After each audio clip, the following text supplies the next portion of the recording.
Isang magandang araw mga kaibigan! Narito na naman po si Shenshen TV na magbabahagi sa inyo tungkol sa kwento ng pag-ibig. Pero kung bago ka pa lamang sa aking YouTube channel, paki-like lang po ng ating video, paki-click na rin ang subscribe button at ganon din ang bell icon para lagi kayong updated sa mga paparating ko pang mga uploads. Ang unang kabanata. Sandy, bunso, ilang araw na lang aalis na si Tito. Good girl ka dapat ha? Nilalaro ng Kuya Albert ni Audrey ang anak niyang 2 buwan gulang pa lamang. Nakahiga ang baby sa crib at nakapaikot naman sila rito. She was on her 28 weeks of pregnancy when she delivered Sandy into this world. Nakaligtas sa tiyak na kamatayan ang kanyang Kuya Albert. Bumuti ang lagay nito pagkatapos ng operasyon. Katunayan ay pabalik na uli ito sa ibang bansa para magtrabaho. Nakikita ka na ni baby papa? Tanong ni Martin, isa pa niyang pamangkin. Palagay ko, pero hindi pa ako niya nararamdaman. Mabuti pa tong si Ivan. Kinuha ng Kuya Albert niya mula sa asawang si Marga ang bunsong anak. Ivan, huwag mong aawayin si Sandy ha? Tumango naman ang bata na animo ay naiintindihan ang sinabi ng ama. Kayong 4, malalaki na kayo, ani nito sa mga anak na nakapaikot sa crib.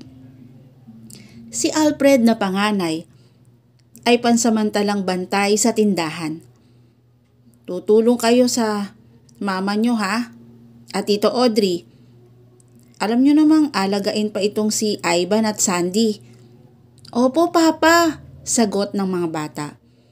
Nga pala, Pa, nakita ko sa kanto si Tito Arnel kahapon ang sabi niya. Walang karapatang pumasok sa pamamahay na to ang hayop na yon. Agad na uminit ang ulo ng kapatid. Pagkabanggit sa pangalan ng kanyang dating nobyo, Oy, Audrey, huwag na huwag kang pauuto sa lalaking yun ha. Kayong lahat, pinagbibilinan ko na ibalita nyo sa akin kapag nakipagmabutihan pa ang Tito Audrey ninyo doon sa isang yon. Hindi naman niya masisisi ang kapatid kung bakit gano'n na lamang ang galit nito kay Arnel. Tinalikuran kasi siya at pinagkaitan ng tulong ng dating nobyo noong lubha niyang kailangan ng karamay at masasandalan. Si Kuya talaga, OA. Natatawa niyang lambing dito. Hindi makikipagbalikan yon. Takot lang nun na umako ng obligasyon. Mabigat na responsibilidad si Sandy. Oo nga naman Albert, sigunda ni Marga. Malay mo naman kung na-realize na niya ang pagkakamali niya at gusto lang humingi ng tawad sa nagawang kasalanan. Balikan agad? Hindi na pinapatawad yung mga ganong tipo ng tao. Albert, saway ni Marga. Naririnig ka ng mga bata. Baka matanim sa isip nila na mahirap magpatawad. Isipin mo na lang na may rason kung bakit nangyari ang mga bagay. Simulan natin sa pagkakaaksidente mo. Dahil dyan, mas lalo tayong naging matatag bilang isang pamilya. At isa sa mga pinakagasgas na kasabihan, everything happened for a reason. Sumang-ayon si Audrey sa sinabi ng hipag. At bilang karagdagan, kung hindi ka na aksidente, o ang tinutukoy ay si Albert, ay hindi niya makikita ang nakatagong buktot na ugali ni Arnel. Ang akala niya ay napakaswerte na niyang babae dahil siya ang napiling mahalin ng isang tulad nito. Walang bisyo, may trabaho, malambing, painful at mabait. Pero ang katangi ang panlabas lang pala. Sa isang iglap ay natabunan ng lahat ng magagandang puntos nito ng kanyang galit at sama ng loob. At saka, hindi ka ba masaya? Tanong ni Marga sa asawa. Nagkaroon tayo ng isang munting prinsesa, hindi ba Sandy? Pakis nga si Tita Marga, baby ko. Dinukuwang nito ang bata para gawaran ng halik sa noo. Ma, ako rin. Kiss din kay baby. Ungot ng mga pamangkin niya. Hay, magsitigil nga kayo. Magsasawa din kayo ng kahalik at kaalaga kay Sandy kapag lumakas na yan. Pero sa ngayon, hayaan niyo muna kami ng Tita Audrey ninyo na kumikilig sa kanya, sagot ni Marga. Napakaswerte naman ang anak kong prinsesa of the family. Kahit walang tatay, mahal naman siya ni kuya. At saka, mahal na mahal din siya ng mga pinsan niya. Hindi siya nagsisi na ipinagpatuloy niya ang pagbubuntis. So far, si Sandy ang pinakamalaking blessing na natanggap niya. Ang akala ni Audrey ay flowery language lang ang sinasabi nila na napakasarap maging ina. Pero, understatement pala yon dahil wala siyang maisip na adjective para ilarawan o sukatin ang kaligayahang nararamdaman nang makita sa kauna-unahang pagkakataon ang kanyang munting anghel. Sulit lang ng physical at emotional pain na pinagdadaanan niya. Ayan, nagising na tuloy ang prinsesa. Ang ingay-ingay kasi. Manood na nga lang kayo ng TV. Doon kayo sa salas. Itinaboy ng hipag niya ang mga anak. Binuhat nito at kinalong ang umiingit na si Sandy. Sayang Audrey, kutis lang at hugis ng bibig ang nakuha sa'yo ng anak mo, sabi nito. Oo nga sang-ayon niya. Naupo siya sa tabi nito at marang hinaplos ang pisngi ng bata. Parang female version lang ng ama niya. Bawi na lang tayo sa ugali. Dapat sa'yo magmana. Sana. Nakangiti niyang sagot. Napapansin mo ba kung paano ngumiti si Sandy, Ate Marga? Ay oo. Parang mataray ang batang ito paglaki Mas madalas kong mahuling parang ang pagngiti niyang yun parang parang hindi ko ma-describe yun Yung parang sulok lang ng labi ang nangiti. Hindi lang pala siya ang nakapansin niyon. Ganon na ganon kasing ngumiti ang ama ng bata. May bahagi ng kanyang puso na tila kuminot sa alaalang naglalaro sa isip niya ngayon. Ganyan kasing ngumiti si Naudlot ang sana'y sasabihin niya na magsalita ang kapatid. Parang sinadya nitong sanggahan ang pagsasalita niya. Masyado itong seryoso. Audrey, ipangako mo nga sa akin nang hindi ka makikipagbalikan sa hayop na yun Kuya, di ka na naka-move on sa topic natin. Ang dami na naming napag-usapan. Nang makita kung ganon kaseryoso ang kapatid, ay napilitan siyang mangako. Okay, fine, promise. Hindi na ako makikipagmabutihan muli kay Arnel. Mabuti. Hindi ka niligay sa piling ng lalaking yun. Kung iniisip mong kawawa si Sandy dahil lalaking walang ama, nagkakamali ka. Mas magiging kawawa yan kapag lumaki sa piling ng napakakitid na pag-iisip. Sinang-ayunan niya ang kapatid sa sinabi nito. Bago pa siya manganak ay nagbalak na ng reconciliation si Arnel. Nakaluhod itong humingi ng tawad sa kanya. Pinatawad naman niya ito dahil ayaw niyang magtanim ng galit sa kapwa at baka masalin pa yon sa anak niya. Pero hindi na tinanggap ni Audrey ang alok na kasal ng dati niyang nobyo. Sa kabilang banda, mabuti na ring hindi matino at naging buktot ang pag-iisip ni Arnel. Patuloy ng kuya niya. Ibinigay nito sa kanya si Ivan para kunin si Sandy mula sa asawa nito. Maingat nitong isinaniyaw ang bata. Di naging 3 tuloy ang prinsesitas ko. 2 lang ang babae sa 6 nitong anak. Hindi na masusundan si Ivan dahil ligate na ang asawa. Jacob, malapit nang mag-1 taon itong interior design ng office mo. Wala ka pa bang balak ipabago? Dati-rati naman half year pa lang gusto mo na kaagad palitan. I like it this way. Simpleng tugon niya kay Cassie. Pero kung ang magbabago ng ayos dito, ang dating nag-ayos, why not? Alam niyang malabo nang mangyari yun. Personal niyang pinuntahan ang interior design firm na may hawak sa dalaga. Pero walang maibigay na impormasyon tungkol kay Audrey ang opisina.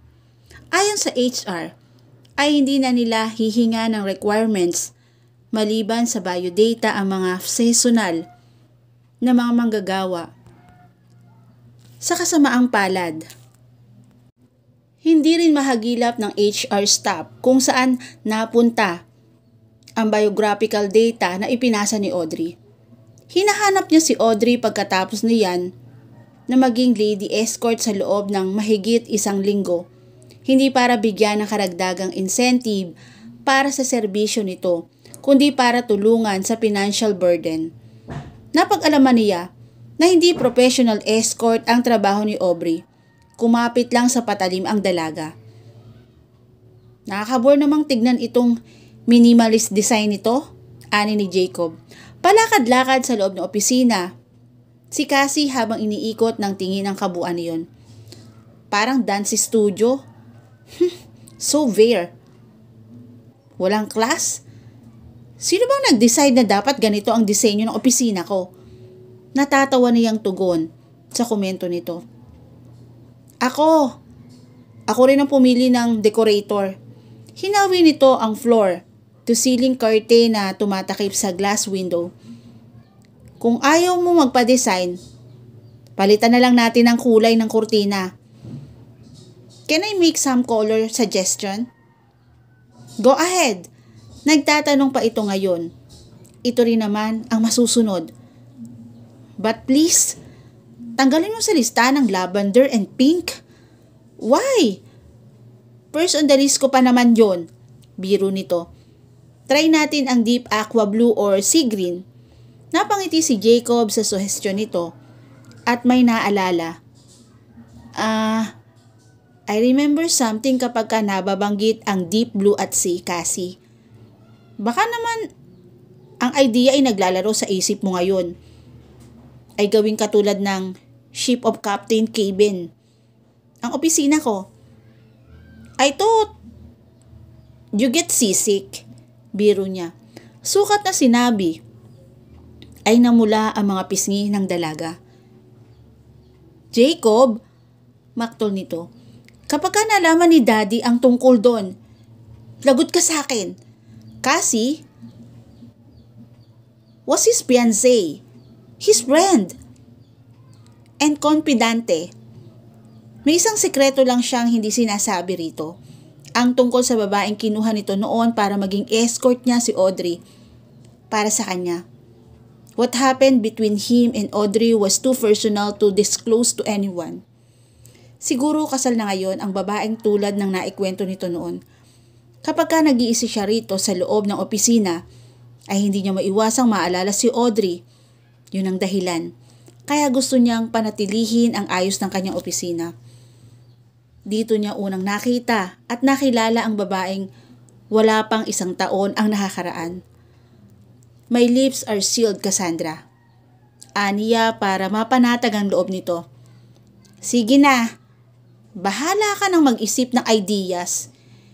Itutuloy ko lang itong pagre-review sa mga project proposal. Sure, kung walang ibang makakaalam, tinanguan niya ito at nag-sign ng cross my heart. Gracias. By the way, Jacob, remember Audrey? Paano ko ba siya makakalimutan? Muling napaangat ng tingin mula sa dokumentong binabasa. Kung unattached lang siya noon, kahit malapit ng ikasalang dalaga, liligawan pa rin niya. Sabihin nang inagaw niya ito sa kung sino, wala siyang pakialam na ganun katindi ang attraction na nararamdaman na hanggang ngayon ay nadarama pa rin niya. He was definitely charmed by his enticing escort. What about her? Kunwari ay hindi niya interesado. Nakita kami sa hospital lobby last month. Nagpabakuna siya ng baby. I can't believe it, Jacob. 2 months old na ang anak niya. Buntis na pala siya noong inaayos nila tong office mo. Grabe pa namang umakit sa hagdan, walang takot. Mabuti hindi siya na-aksidente. Ang isa pang hindi ko mapaniwalaan, she was so slim that time.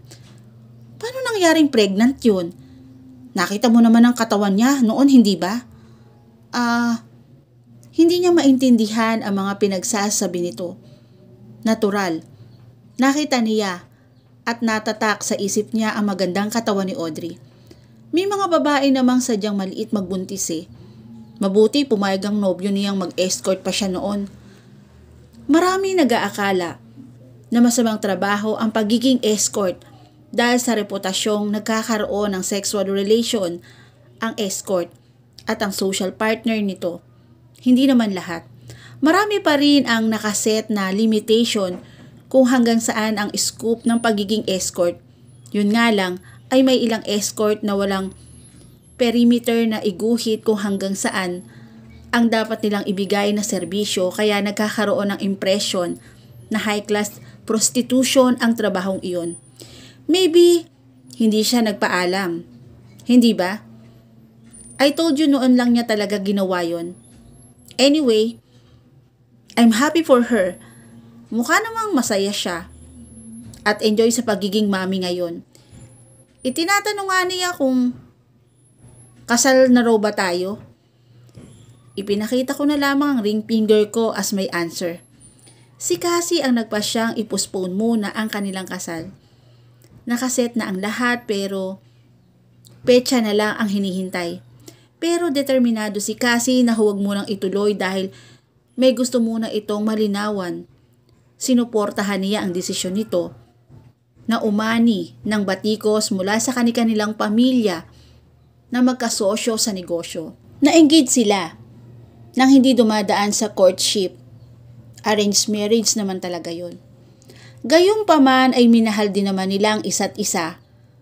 Somehow, ano kaya kung i-request ko siya uli na siya yung padala rito as interior design firm? What do you think, Jacob? Hindi na siya connected doon. Wala sa loob na nasabi niya. Paano mo nalaman? Pumunta ka sa office nila. Nag-apuhap siya ng maisasagot. Why would I? I just assume that it's the case. Nabanggit niya kasi sa akin na project-based lang ang contract niya. Tapos sinabi mo kanina na kapapanganak pa lamang niya. She shrugged. I see. Dinampot nito ang shoulder bag at nagpaalam. Babalik ako mamayang lunchtime. Sabay tayo ha. Hindi mo na kasi ako idinedate eh.